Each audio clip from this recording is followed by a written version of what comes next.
সংস্কারকে কেন্দ্র করে বাংলাদেশে রাষ্ট্র সংস্কারের যে নেতৃত্ব দান করেছেন তিনি ছিলেন আমাদের প্রতিনিধি জনাব ভিপি নূর। ভিপি নূরের গণ অধিকার পরিষদ কর্তৃক আয়োজিত আজকে সিরাজগঞ্জ জেলা শাখায় পদযাত্রায় সকল সহকর্মীদেরকে জানাই আমি আমার অন্তঃস্থল থেকে অভিনন্দন।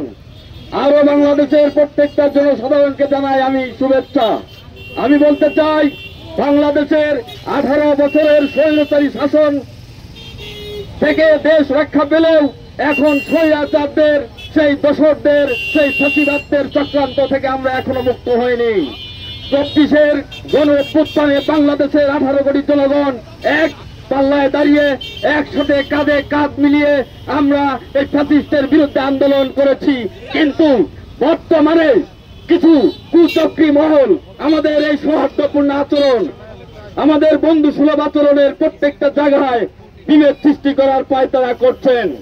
আমি দেশবাসীর কাছে অনুরোধ জানাই, আমাদের বর্তমান প্রধান উপদেষ্টাকে আমি উদাত্ত আহ্বান জানাই, বাংলাদেশের 18 কোটি মানুষের মাঝে বিভেদ সৃষ্টি না করে গণ অধিকার পরিষদের পক্ষে আপনারা সর্বাত্মক সহযোগিতা করবেন।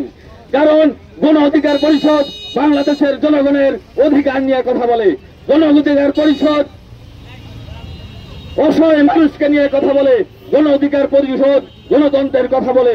তাই আমি মাননীয় প্রধান উপদেষ্টাকে উদাত্ত আহ্বান জানাবো, গণ অধিকার পরিষদের মাধ্যমে উদাত্ত আহ্বান জানাবো, বাংলাদেশের 18 কোটি জনগণের মধ্যে বিভেদ সৃষ্টি না করে আমাদের শান্তিপ্রিয়ভাবে বাংলাদেশের ন্যায্য অধিকার প্রাপ্তির নিশ্চয়তা প্রদান করুন, জনগণের ভোটের অধিকার নিশ্চিত করার চেষ্টা করুন, বিভেদ সৃষ্টি থেকে বন্ধ থাকুন। এই আহ্বান জানিয়ে আমি আমার কথা শেষ করছি। ধন্যবাদ। কামারখন্দ গণ অধিকারের পক্ষ থেকে প্রধান সিরাজগঞ্জ উপজেলাকে ধন্যবাদ, সিরাজগঞ্জ সদরকে ধন্যবাদ, গণ অধিকার পরিষদকে ধন্যবাদ। আসসালামু আলাইকুম।